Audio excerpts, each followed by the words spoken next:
The eastern quoll, once common here in Canberra, died out in the mainland in 1967.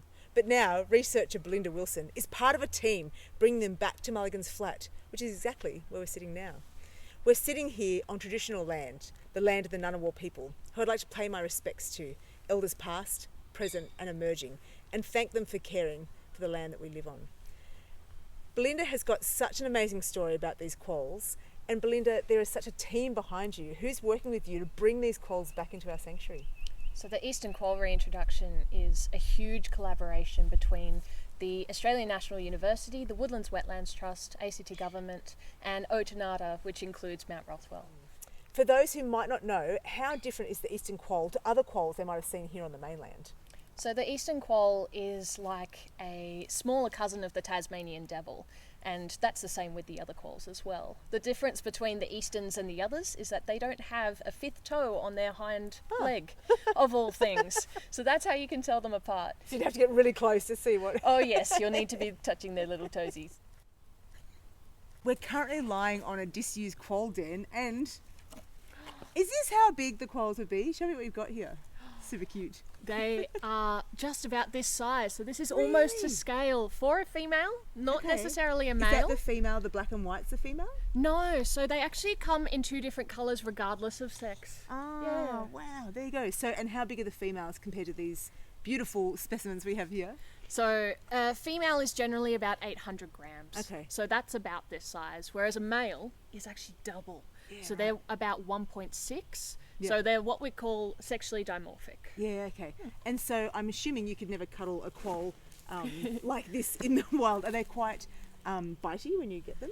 So not actually. I'm more afraid of Bettong bites than I am of quolls by far. The quolls generally are quite subdued when you catch them because they just know when to give up the fight, whereas a Bettong not so much. Okay, there you go. And so they would come in from a night's hunting and they just go straight back into their dens? Yeah, that's right. Yeah.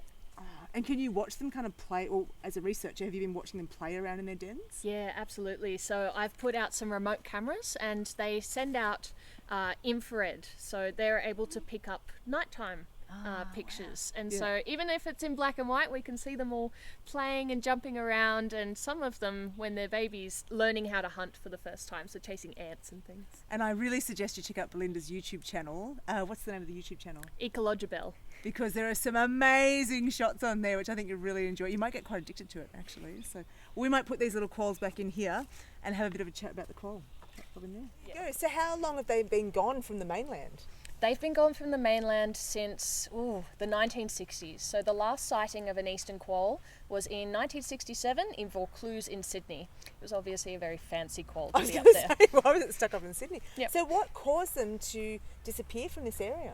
So it was a combination of disease, predation by foxes of course, and human persecution. So nowadays we get really annoyed when foxes come and eat chickens from our coops. Back in the day it was eastern quolls. So very quickly we lost them from the mainland. It's a bit like the story of the Bettongs, where the Bettongs were digging up all the potatoes and in came the farmers trying to get rid of the Bettongs as well. Yeah.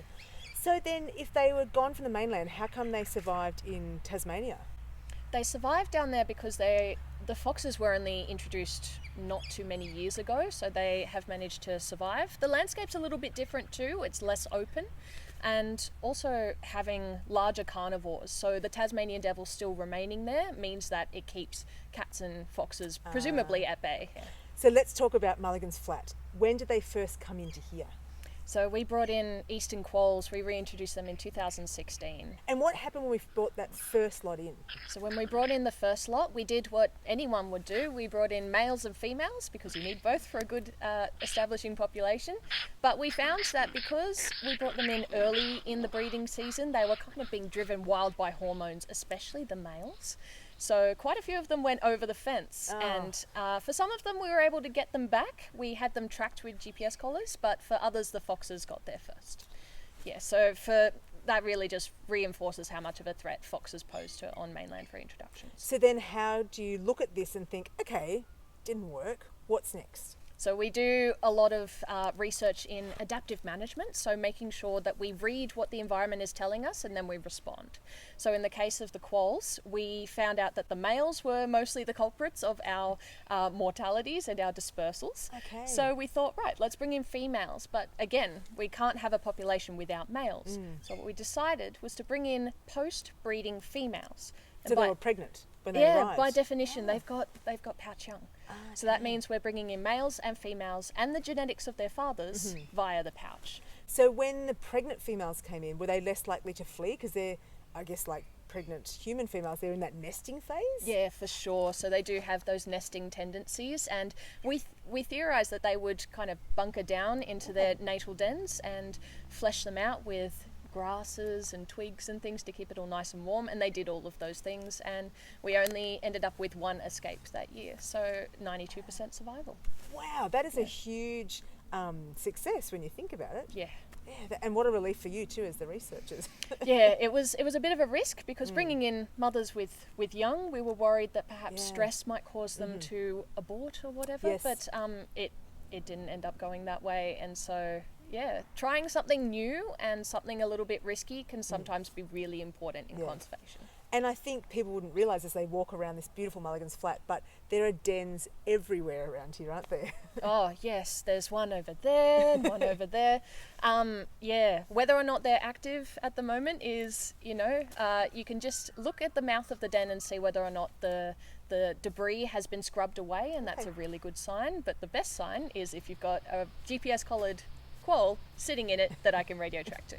How important is it if people do see a den when they're out here in the beautiful sanctuary to not go, like they say, oh wow, there is a quoll den there, but to not go near it, not disturb the landscape around it? Yeah, that's incredibly important, particularly at this time of year. We're coming towards the breeding season, so the mums will be having their young within the next few days, in fact. So mating would have happened in late May. So 20 days later, they have their little pups, and Wow, that's quick. it is absolutely very That's quick. good though. If you're trying to Yeah. reintroduce a species, it's good to have that fast gestation. Yeah, absolutely. And unlike the Bettong, which is a continuous breeder and has maybe up to 3 young a year, a female can have up to 6 young all at once at one period of the year. So their numbers can shoot up very quickly, which is exactly what you want. So how do you do the monitoring? Because I'm assuming they're a nocturnal species. That's exactly A right. lot of late nights, early mornings. Yeah, so they're nocturnal hunters. So we go out and we set traps in the late afternoon. And these are kind of cage traps with a treadle system. That means that when they step on the treadle, the door closes. And then we come back early in the morning, about 2 a.m. Oh wow. Yeah, it's a early start. And then we end up going through and checking all of those traps. And when we get a quoll, we put it in a bag, we weigh it, and we measure a couple of things, including how well they're developing or how their pouch is doing. And after all of that, we let them go. And what are you finding through your research about their movement? What are they doing with how are they moving around this landscape? What we're finding is that the eastern quoll is a really opportunistic predator, which means they are not picky about their habitat. So we're finding That's a good thing? Yeah. It means great things for their establishment on the mainland. They can live in open woodlands or acacia scrub or in the grasslands down near Big Dam. It doesn't really matter. What are they eating here? They're eating mostly insects. Okay. So about 85% of their diet is insects. And So that's why what we're sitting on here, this fallen debris, woody Yeah. debris, is so important for them? it's incredibly important. So the finding that these pieces of coarse woody debris help to increase beetle diversity in the sanctuary, it just means great things for the quolls. And I guess too, to let people know, if you do see that woody debris on the ground, just don't start picking it up and moving it around too much, because you could be moving around potential food source for the quolls. Yeah, and habitat as well. Yeah. They will den in hollow logs like the one that we're sitting on Oh, now. we could be sitting on a couple of sleeping quolls here. Yeah, every likelihood actually. All right, hopefully we won't wake them up. What have you found about the personality of quolls? Is there much that you can kind of get to know about them? Yeah, so what I did for some of the quolls that we brought in 2017 was I put them in a couple of standardized pens, and then I measured how they responded to a sound, a sight, and a smell. Okay. And from that I could find out what their personalities were. And just like us, yes, they have personalities. So some are a bit bold, some are a bit shy, some are a bit aggressive. And those sorts of things actually impact whether they want to take risks. So a bolder one will take more risks, or how they respond to novel environments, which is like being reintroduced to a sanctuary. So we're learning how their personality impacts reintroduction success, and whether that be either survival or movement. Those are the sorts of things that we're looking at. Do you think one day we could have quolls beyond this beautiful sanctuary, beyond this incredible fence that has cats and foxes on that side? We're sitting here, potentially sitting on top of sleeping quolls. Could we one day have quolls out there?